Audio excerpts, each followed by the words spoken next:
Why am I not surprised? So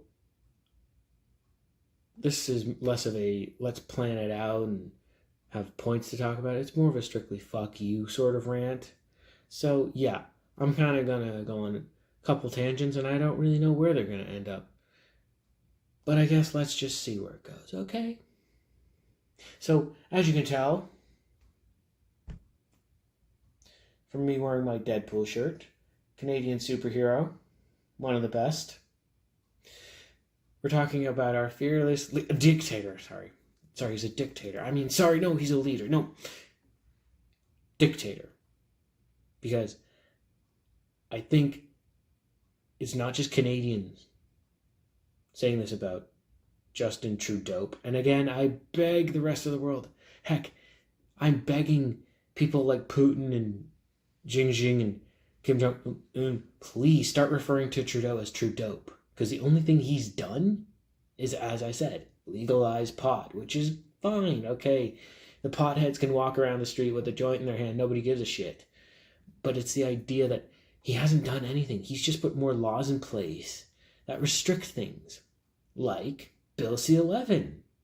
As I've stated before, this bill, if I don't have a French-Canadian transgender moose going to be a beaver, then my video, YouTube specifically, gets squashed down in the algorithm because it's not Canadian enough. So here, I want you Americans and people from the UK and basically all over the world, I want you to imagine that for a second. Imagine you're trying to put a video online that isn't necessarily like about your country. It's more like you posting your music that you make, or you talking about how to repair a muffler on a car, whatever. The idea that it's not deemed Canadian or deemed American because it doesn't have, typically for me, it'd be Canadian content, so it doesn't have a maple leaf in the background. It doesn't have a moose somewhere. It doesn't have the Quebec flag. It doesn't have me saying what I just said in French. So,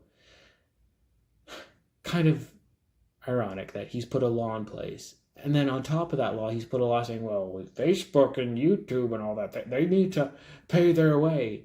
Which means now it's harder for us Canadians to get news that isn't deemed Canadian news. Or basically, pro-liberal news. And again, take it from me, as I said, an old school liberal. The idea that, hey, you know what, everybody gets a turn on the swing, as it were. Everybody should have a chance to do whatever the fuck you're doing. But it's like, there are still some conservative beliefs that I believe that, hey, we shouldn't, these are the goalposts we shouldn't move. They should kind of stay planted in the ground. Let's not move them. But when you have people like Trudeau who use that tone of voice of a disappointed parent talking down to a child, the whole, I'm not angry, I'm disappointed in you tone of voice. And then he's got his Deputy Prime Minister Freeland, the meet you speaker. Okay. Like, she talks the same thing. She talks down in a condescending manner to, like, a parent talking down to a child, but those sort of, oh, you don't get it. Let me explain it to you. In a very, again, condescending tone. I think that's the thing. Trudeau and Freeland think that, like, hey, if we talk down to them in this condescending way, they'll be too stupid because they're too stoned to fucking reply or push back. And the funny thing is, I think it's not just Canadians kind of clicking into this. I think it's the rest of the world is kind of realizing, yeah, this guy's an asshole. He's incompetent. He can't run a country. And same thing. Let's go back onto one of the other many laws he put in place. As I stated before, the one thing that I believe me and Ted Nugent would agree on, he's put a bill in place to stop knife crime in Toronto. So stabby, knifey things by taking away Grandpa Joe's shotgun that he uses to hunt quail up in cottage country. Tell me if that makes sense. You're stopping knife crime by taking away Grandpa Joe's shotgun. or his handgun or whatever. How the fuck does that stop knife crime?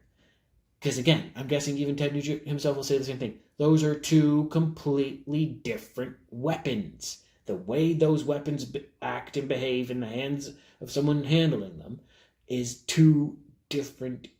It's completely different. Trudeau has completely fucked over Canada.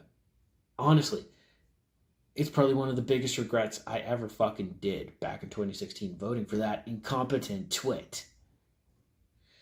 And yes, I'm not going to lie, I voted for him strictly for the weed vote. Let's not lie.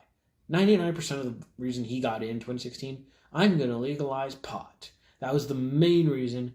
Even Trudeau himself can't fucking lie about it. He only got into power because of pot. That's it. There's no other reason. He has completely ruined this country. He's taken it to the point where like typically it would take me $35 to fill up my car. That has hiked up to about $65. Same car, same gas. It's because of Trudeau's inflationary taxes. Like, instead of it being $35, let's bump it up.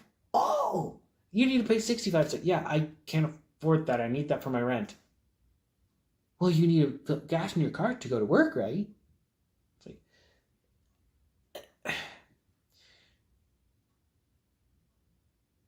It's sad that he's. It's sad that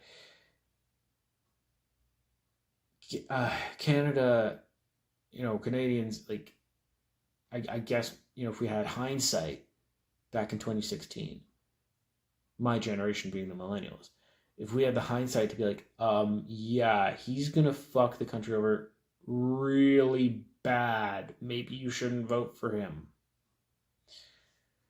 Like, I probably would have not voted for him because of that idea if I had the hindsight.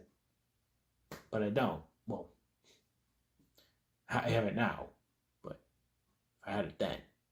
It's that old saying, if I knew what I knew back then, I would have behaved differently or acted differently. It's repulsive that he's very sorry, like I just, it's quite a heated topic talking about this incompetent little twit.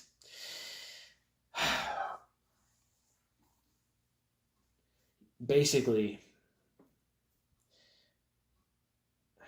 where was I going with this one? Sorry, it's just, again, very heated topic. It kind of slightly derailed. Oh, man. Let me take a drink.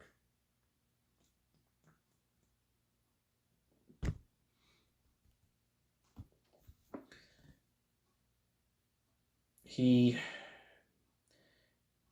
reminds me very much of a line from episode 3 of Star Wars, from Palpatine to Anakin. All those who gain power are afraid to lose it. And I think the world is starting to see that with Trudeau.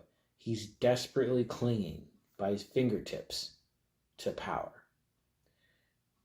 Everybody in Canada doesn't like him. The only people holding him up are the NDP. And until the NDP realize what the fuck is going on and pull out, pull out. Once they pull out support for Trudeau, I don't think he's going to last too long. I think if he tried to run again, he'd get fucking eggs pelted at him or garbage pelted at him. He needs to be removed from this country. Politics specifically. Because he's done a lot of shit. And again, I'm not sure the rest of the world if they know about this, the whole Chinese interference situation, where he employs a special rapporteur, which is basically some fancy French word, which I don't even know, but it's like just some fancy French word that has, again, maybe look it up, but it's like I don't think there's a definition for it, but it's like it's that he hires one of his friends or family friends to be this rapporteur, and then the rapporteur contacts all these other people who conveniently are connected to the Trudeau Foundation. So, isn't that kind of funny? Trudeau, as I stated, he desperately clings to power so much, which kind of funny, Biden and Rishi Sunak are kind of doing the same thing in England and America. That whole, once all those who gain power are afraid to lose it. It's very similar to those two, but let's keep this back on Trudeau.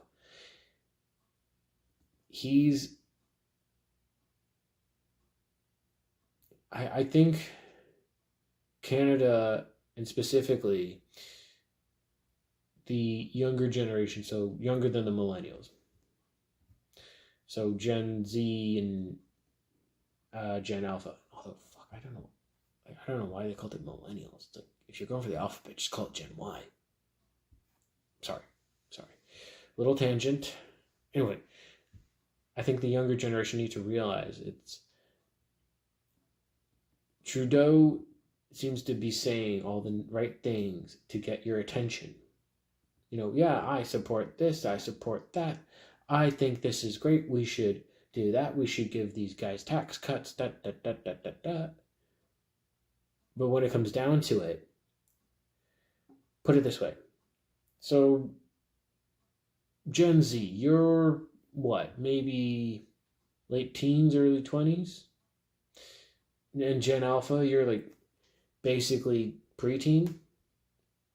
I want you to do a little math problem for me. So, let's just say, for the sake of argument, you got a job today. Just part-time job, making minimum wage, 15 an hour, or whatever. And then I want you to add 27.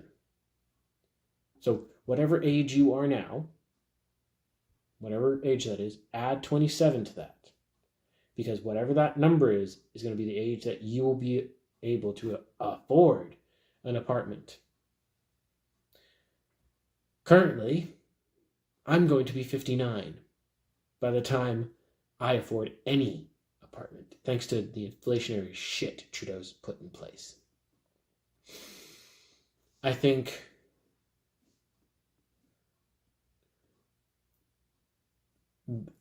we need to all kind of come together, because the thing with most governments, whether it's liberal, conservative, doesn't really matter. They're always afraid of the people rising up. And last I checked, it was called We the People voted them, being the politicians, into power. So we the people can take it away from them. We the people are the employers. Them, the government, is the employee on their 3-month probation, where we can pull the rug out from them at any minute during that 3-month probation. Although, Trudeau's kind of weaseled his way in, so it's kind of hard to get rid of him. But I want people, specifically in Gen Z and Gen Alpha, to understand that. Remember this and remember it well. When it comes to politics and you're voting, it's you are the employer. The government, it doesn't matter who it is the employee, as I said, on your 3-month probation. Meaning, at any time, for any reason, you can yank the rug out from under their feet. That's how politics should be. It doesn't seem to be working now. I hope in the future it does work a little better.